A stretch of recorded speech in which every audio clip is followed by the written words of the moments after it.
તો લખતર માર્કેટિંગ યાર્ડની ચૂંટણી રદ થતા ભારે વિવાદ ઉભો થયો છે। ભાજપના જ કેટલાક ડિરેક્ટરો પાર્ટીની મેન્ડેટ સામે જઈ બળવો કરતા ચૂંટણી પ્રક્રિયામાં ઉથલપાથલ સર્જાઈ હતી।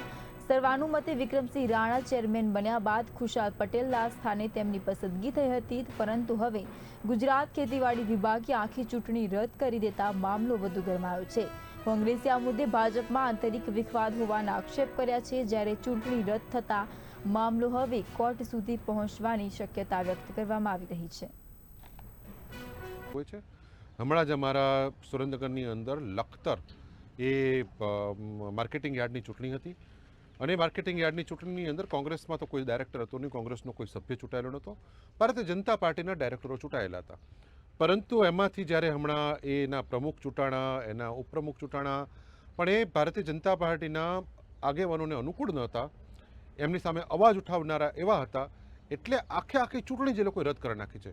કાયદેસરના ચૂંટાયેલા એ પ્રમુખ હોય, ઉપપ્રમુખ હોય, આ બધાની ચૂંટણી લોકો રદ કરી દીધી છે અને હવે એક જૂથ એ હાઈકોર્ટમાં જવાની તૈયારી કરી રહ્યું છે।